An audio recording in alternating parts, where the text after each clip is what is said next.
সকালবেলায় আজ একটু উঠতে লেট হয়েছে, তাই ব্রেকফাস্টে তাড়াতাড়ি করে দুজনের জন্য ওটস বানিয়ে নিলাম। ওপর থেকে একটু কলা কিশমিশ সব দিয়ে দিয়েছি, বরেরটা বরের হাতে দিয়ে দিলাম। আর এদিকে সমস্ত সকালের বাসনপত্র মেজে নিয়েছি, আর ঘর মোছাও হয়ে গেছে, স্নান টান সবই সেরে নিয়েছি। এখানে আমি খেতে বসিয়েছি আমার পুচকিটাকে। ওকে সকালবেলায় ওকে নিয়ে বসা মানে একটা যুদ্ধ। সকালেও কিছুতেই খেতে চায় না। দুপুরের খাবার রাতের খাবার খেতে কিন্তু খুব একটা জ্বালায় না, একা একাই খেয়ে নেয়, কিন্তু সকালের এই ওটসটুকু খেতে ওর ভীষণ আপত্তি, কিছুতেই সে খাবে না। নানান রকম ভুলিয়ে ভালিয়ে সসেস দিয়ে আরও অনেক কিছু করে তারপরে ওই একটু একটু করে খাওয়াই। ঝাড়া 8 ঘন্টা আজকে সময় লেগেছে এই খাওয়াতে। আর ওর নামটাও বলে দিই, ওর নাম রানী।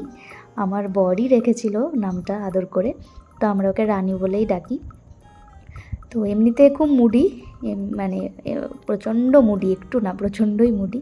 তোকে খাওয়াতে খাওয়াতে এই দেখো ঝুল ঝাড়া আমার একটা লাগতো, তো কাকু এসেছিলো, তো নিয়ে নিলাম একটা।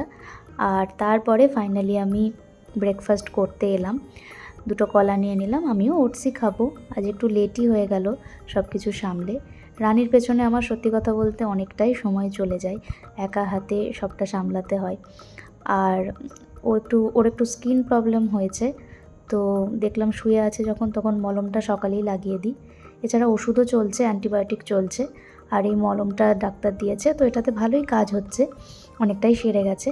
এবারও আরামসে ঘুমোবে, তারপর আমি বাকি কাজটা আস্তে আস্তে সারবো। বাকি কাজ বলতে রান্নাই বাকি আছে শুধু। আর এখানে ব্ল্যাক কফি একটু খেয়ে নিলাম, একটু এনার্জি দরকার, তাই জন্য ব্ল্যাক কফি খেয়ে নিলাম। বর পড়াতে গেছে, আর ও বলেছিল আজ একটু পেঁয়াজ পোস্ত করতে, তো সেই কারণে পেঁয়াজ পোস্ত বসিয়ে দিয়েছি, হয়েও গেছে। আমি সব রান্নাই এখন ইন্ডাকশানেই করছি, গ্যাসের যা প্রবলেম চলছে তাতে একটু সমস্যাতেই আছি, সেই জন্য যতটা পারছি ইন্ডাকশানে করে নিচ্ছি।